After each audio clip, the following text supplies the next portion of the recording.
Durante la última cena Jesús dijo a sus discípulos: Yo soy la verdadera vid, y mi Padre es el viñador.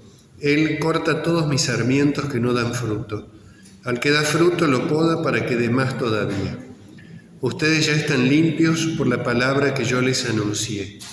Permanezcan en mí como yo permanezco en ustedes. Así como el sarmiento no puede dar fruto si no permanece en la vid, tampoco ustedes si no permanecen en mí. Yo soy la vid, ustedes los sarmientos. El que permanece en mí y yo en él da mucho fruto, porque separados de mí nada pueden hacer. Pero el que no permanece en mí es como el sarmiento que se tira y se seca. Después se recoge, se arroja al fuego y arde. Si ustedes permanecen en mí y mis palabras permanecen en ustedes, pidan lo que quieran y lo obtendrán. La gloria de mi Padre consiste en que ustedes den fruto abundante y así sean mis discípulos. Palabra del Señor. Gloria a ti, Señor Jesús.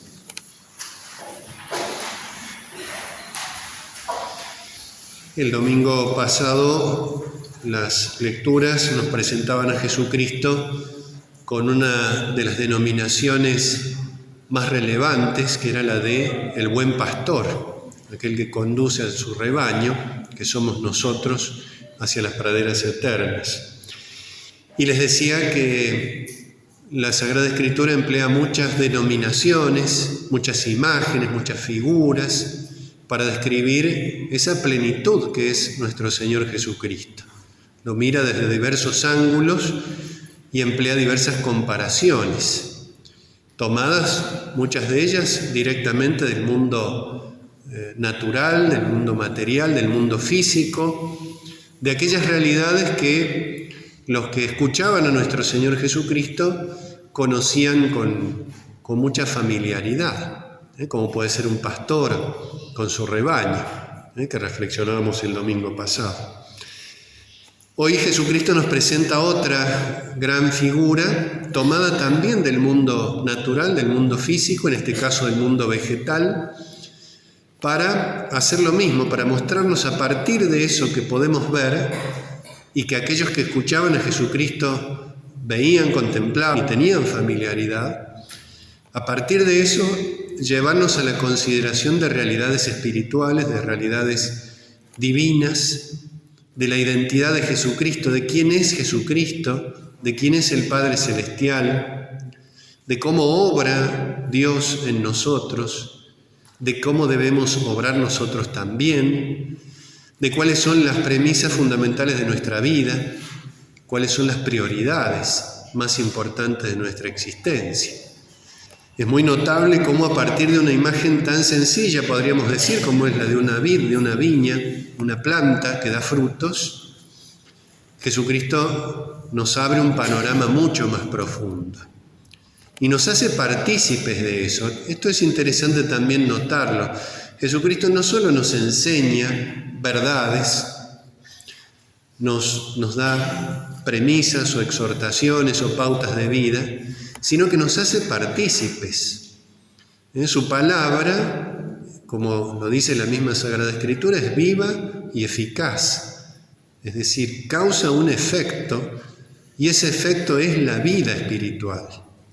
Por eso la palabra de Dios no es solamente un texto, algo que leemos, algo que podemos entender en mayor o en menor medida, sino que está llamado a esto, a llegar a lo profundo del alma para darnos vida.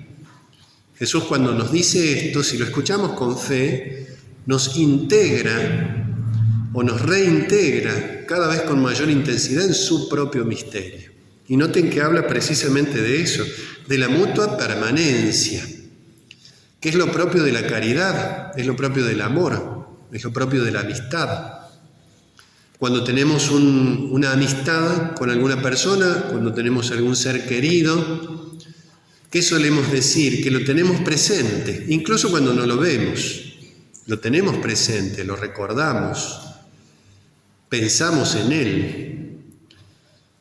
Y nuestro ser querido también piensa en nosotros, nos tiene presentes. Hay una unidad, fíjense, esto es muy importante, una unidad que va más allá de la presencia directa, de la presencia física, de la presencia inmediata, y que perdura siempre, o está llamada a perdurar siempre.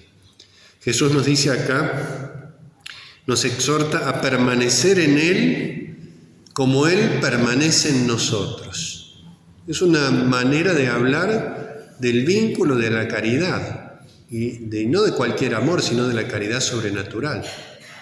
Él está en nosotros por el amor y nosotros estamos en Él por el amor, aunque todavía no lo podamos ver. Está realmente presente, pero todavía no lo vemos. Y así como nos pasa con nuestros seres queridos, que los tenemos presentes, pero queremos verlos también, entonces eso sucede entre nosotros y Dios en un sentido mucho más profundo. Lo tenemos presente en nuestro corazón, Él nos tiene presentes en su corazón, y un día, por la misericordia de Dios, podremos verlo cara a cara. San Pablo hablaba también de esto. Dice, todavía lo conocemos enigmáticamente, como en un espejo borroso, no con total claridad. Todavía no lo vemos tal cual es.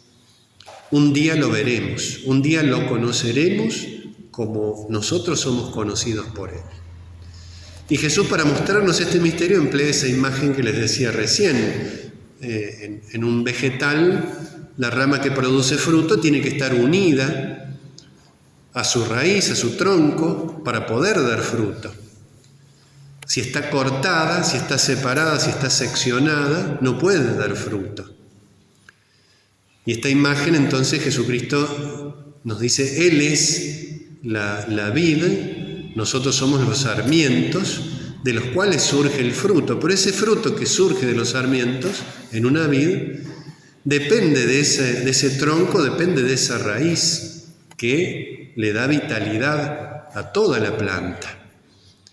Y por eso Jesucristo dice, yo soy la verdadera vid, la verdadera, que significa, acá verdad no se opone siempre a algo falso, sino que se opone a algo imperfecto, algo que es figurativo, algo que es un anuncio.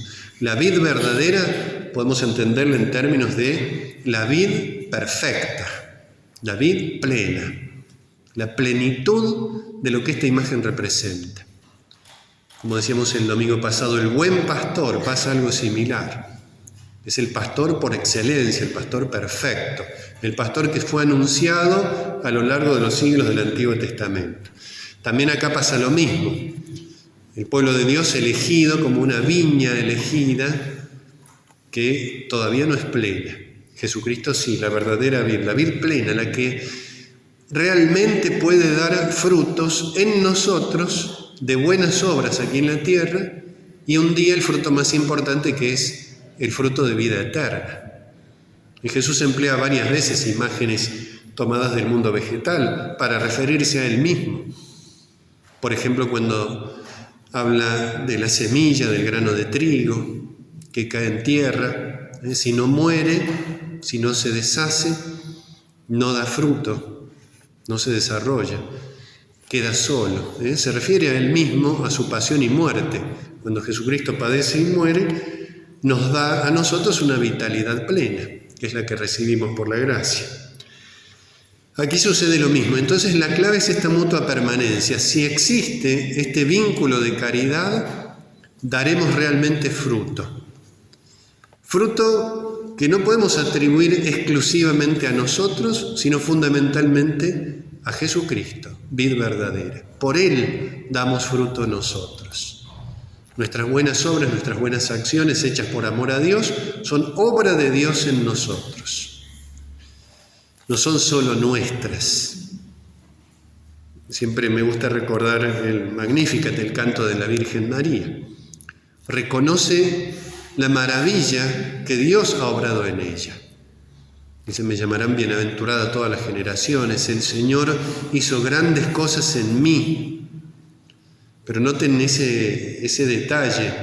El Señor hizo grandes cosas en mí. O sea, reconoce la obra de Dios en ella, reconoce que el fruto de las obras de María Santísima, un fruto excelso, excelente, superabundante, es obra de Dios en ella. Siempre debe ser así. Por eso Jesucristo insiste, fíjense si lo leen despacio, están en los primeros versículos del capítulo 15 del Evangelio de San Juan. Si uno lo lee despacio va a encontrar una gran insistencia en esta palabra, permanecer en Él. Si permanecen en mí, o si no permanecen en mí, que esa es la tragedia de la humanidad. San Juan siempre lo va presentando, que es un tema clásico en la Biblia, los dos caminos. Clásico y muy antiguo en la Sagrada Escritura, porque en el fondo no hay más que dos caminos frente a la presencia de Dios en nuestras vidas, o aceptarlo o rechazarlo. Durante esta vida tenemos la oportunidad de cambiar de camino, de salir del camino del mal y recorrer el camino del bien, de abandonar el rechazo a Cristo y pasar a la aceptación de Cristo. También tenemos, usando mal de nuestra libertad, la posibilidad de lo contrario. Dios nos da el tiempo de nuestra vida y nos da la gracia para que elijamos bien qué camino queremos recorrer. Pero no hay más que dos. No hay caminos intermedios, no hay atajos, no hay desvíos. O estamos unidos a Cristo o estamos separados de Cristo. Después Él determinará la proporción de nuestro fruto, como lo narra también en la parábola del sembrador. En la tierra buena, algunos dan 30, otros 60, otros 100%. Eso depende también del designio de la providencia de Dios. Pero nos advierte esto, la clave es permanecer en Él. Si permanecemos en Él, Él dará fruto en nosotros. Pero dice también, el que no permanece en mí es como el sarmiento que se tira y se seca. El sarmiento que permanece en la vid es podado, dice, por el Padre, esa escena de poda, que significa un sufrimiento, pero ordenado a un mayor fruto. Acá están contenidos, fíjense, en muy pocas palabras, el sentido de los sufrimientos de nuestra vida, de la índole que sea, espirituales, físicos, por salud, por el fallecimiento de un ser querido, por el trabajo. Cualquier sufrimiento, cualquier afección negativa de nuestra vida adquiere sentido acá. Dice, el Padre poda, recorta, pero no para dar muerte, sino para dar una vida mayor. Y el Padre Celestial también poda nuestras vidas, mediante el sufrimiento, pero no para hacernos sufrir, sino para que le demos un sentido a ese sufrimiento. Y el sentido del sufrimiento ofrecido a Dios por amor nos abre las puertas de la vida eterna. Por eso suele hablarse de esa resignación frente a una dificultad que tal vez no podemos remediar. Resignarse, que no es solo aceptarlo, sino que es cambiarlo de signo. Ponerle un signo positivo, aprovechar, es un tesoro muchas veces desconocido que tenemos, que Dios permite en nuestra vida.